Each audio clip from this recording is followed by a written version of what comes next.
En este tema 2 vamos a tratar lo que sería el marco curricular de la educación física y niveles de programación en esta primera parte. Algunos conceptos previos que deberíamos tener claro son la noción de currículo, la de currículum, la de diseño curricular y la de desarrollo curricular. Con respecto al primero, el decreto 89/2014 lo considera como el conjunto de objetivos, competencias, contenidos, criterios de evaluación, objetivos y, una novedad, los estándares de aprendizaje evaluables. Con respecto al currículum, según Jimeno Sacristán, de 1982, lo considera aquella cultura, aquel conjunto de conocimientos que se transmiten a través de la escuela.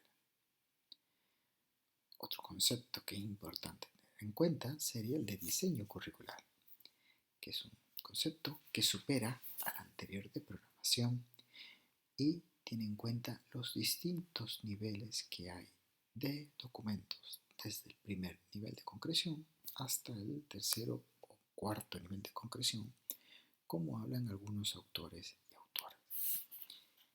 Con respecto al desarrollo curricular, serían aquellas decisiones que tomamos para concretar esa parte teórica de currículo en la práctica.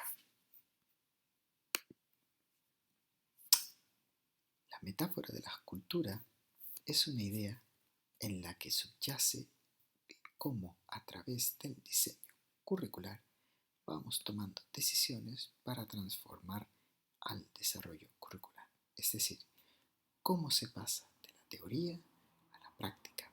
Y también subyace la idea de profesorado como artesano y no solo como técnico.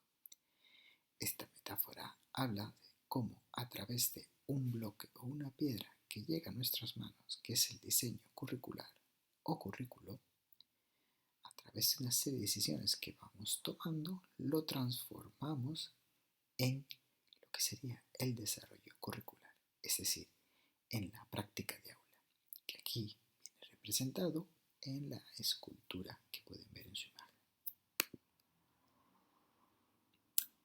Podríamos hablar de distintos niveles de concreción. En esta imagen pueden ver muchos niveles de concreción, pasando desde el más general, como sería el currículum nacional, hasta la parte más específica, como es la tarea. Sin embargo, la clasificación tradicional habla de 3 niveles de concreción. Un primer nivel de concreción que corresponde al diseño curricular base, aquel diseño curricular que establece la consejería como obligatorio y que recoge las prescripciones del currículo del ministerio. Dentro de ese currículo pueden observarse aquí todos los elementos prescriptivos que son los propios elementos del currículo. En el segundo nivel de concreción, lo que se hace es tomar decisiones en función de las características del centro educativo para concretar este documento prescriptivo a las necesidades, justificaciones, intereses del entorno en el que está el centro educativo. Y por último, en el tercer nivel de concreción, lo que se hace es tomar decisiones para que ese proyecto educativo, esa programación didáctica para un nivel concreto, pueda ser llevado a cabo a nuestra programación de aula, es decir, a una concreción de nuestro alumnado, de nuestra clase en especial.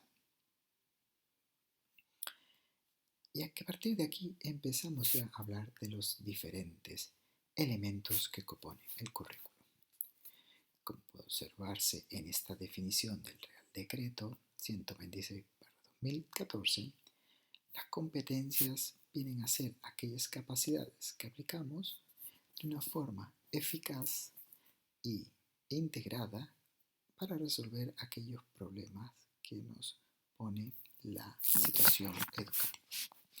Como pueden observarse, contamos con 7 competencias clave que si ustedes pinchan en Más Info, se les desplegará una infografía que ha sido diseñada por el Ministerio de Educación en la que se describen los distintos indicadores referentes a la dimensión del saber, a la dimensión del saber hacer y a la dimensión del saber ser. Esto se repite con las 7 competencias clave o, como aparece en el diseño curricular, simplemente como competencias. Sin embargo, como ha podido observarse en la diapositiva anterior, no aparece entre esas 7 competencias la noción de competencia motriz. Esta fue definida por el equipo elaborador del currículo en el decreto 89/2014 y fue definida como una integración de conocimientos, procedimientos, actitudes y emociones que a través de las conductas motrices tratan de resolver problemas de una manera exitosa y eficaz para que puedan ser desarrollados tanto dentro como fuera del aula. A partir de aquí también vamos a observar distintos elementos curriculares, como por ejemplo los objetivos de la educación primaria. En este caso contamos con 14 objetivos y deberíamos de saber que los objetivos también se refieren a capacidades y hay que advertir que las capacidades como tales no pueden ser observables ni directamente evaluables. Hay que tomar otros referentes que sean más directamente evaluables y observables, como pueden ser los indicadores o los propios estándares de aprendizaje. Si ustedes pinchan en cada uno de estos elementos interactivos, se les desplegará un cuadro donde les describe todos y cada uno de los objetivos que componen la educación primaria. Avanzamos un poquito más y aquí vemos 2 elementos que también forman parte del currículo. Por un lado, los fines de la educación primaria, que si pinchamos aquí, ven que se corresponden con actuaciones y finalidades educativas de carácter muy general y además de cuestiones transversales que se corresponden además con los elementos transversales que según el currículo deberían de trabajarse en todas las asignaturas.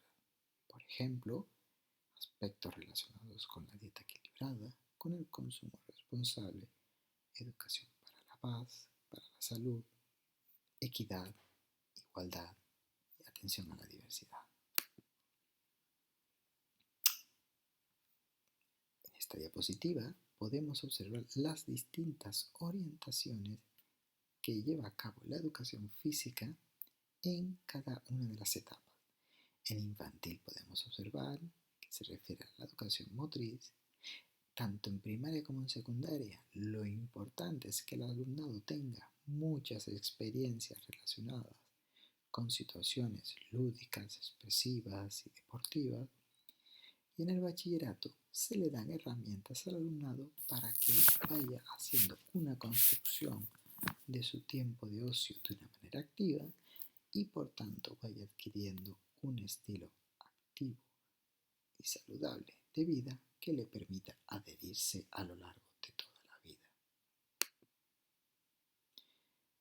Si tenemos en cuenta los objetivos que también se desarrollan en la educación primaria, podemos establecer estas 3 diferencias en cada uno de ellos. Objetivos referidos a la parte del saber o conocimientos teóricos, objetivos de índole motriz o también procedimentales y objetivos relacionados con lo afectivo y social, relacionados es decir con el saber ser y saber convivir. Recordemos una vez más que los objetivos son capacidades que el alumnado deberá desarrollar a lo largo de un periodo, en este caso, la educación primaria. Y ahora bien, ¿qué entendemos nosotros por contenido? Pues el propio Real Decreto 126 lo define como un conjunto de conocimientos, habilidades, destrezas y actitudes que contribuyen al logro de los objetivos y de las competencias. En el currículo de educación primaria en Canarias solo existe un bloque de contenidos denominado realidad corporal y conducta motriz, cuyas referencias más inmediatas podríamos decir que son tanto el cuerpo como la motricidad. En cuanto a la metodología, la referencia explícita a la misma en el currículo hace referencia a las situaciones motrices. Dentro de estas situaciones motrices podemos hablar de 4 dimensiones.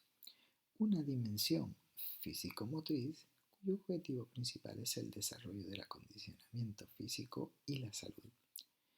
Unas situaciones lúdico-recreativas, cuyo objetivo principal es la puesta en práctica de juegos motores. Las situaciones deportivas, que son aquellas en las que el alumnado trata de captar la comprensión táctica del deporte y desarrollar sus habilidades técnicas. Y las situaciones expresivas, donde se utiliza el cuerpo y el movimiento para representar y comunicar diversidad de escenarios.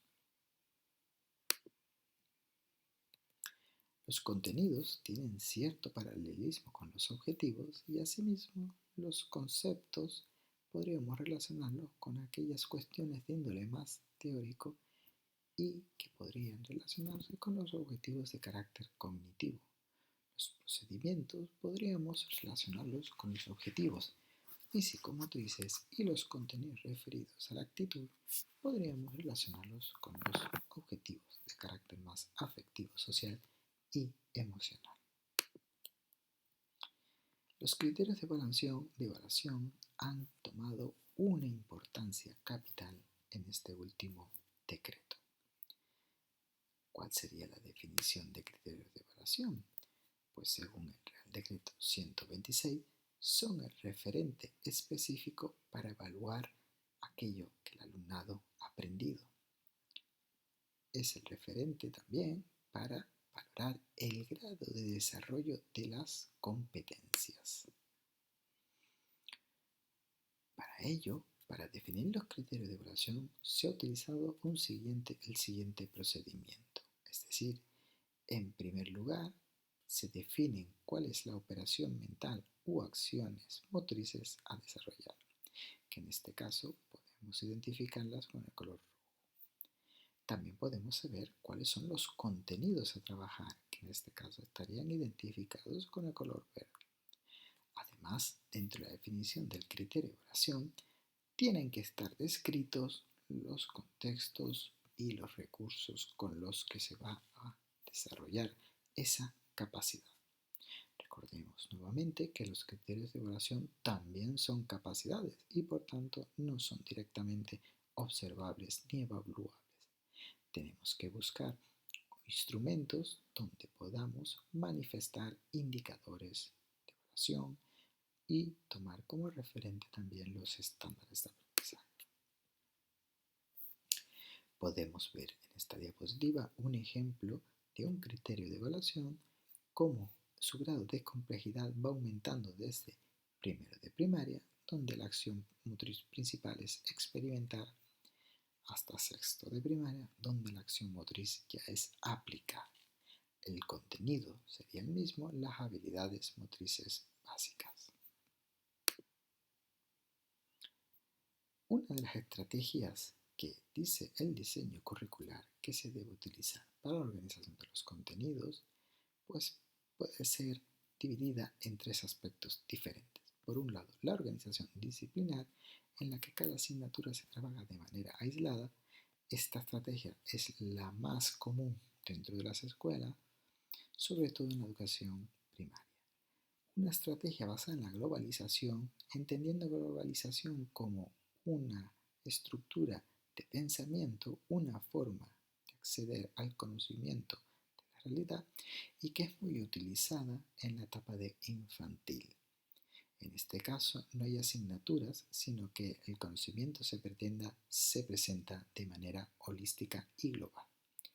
Y una estrategia denominada de interdisciplinariedad, donde a través de un proyecto con un contenido que hace de hilo conductor, las distintas asignaturas o materias se van introduciendo y aportando elementos característicos de su currículo. Esta estrategia es muy propia también de la educación secundaria. Aquí pueden ver un ejemplo de cómo sería un procedimiento basado en proyectos. Aquí pueden ver cómo sería una plantilla para diseñar un proyecto. Y en estas diapositivas que veremos a continuación, pueden contrastar cómo son ejemplos específicos y desarrollados en Canarias de cómo llevar a cabo proyectos en la escuela. Acabaríamos con este último, que además introduce un concepto novedoso que es el de aprendizaje-servicio. Y con esto terminaríamos esta primera parte del tema 2.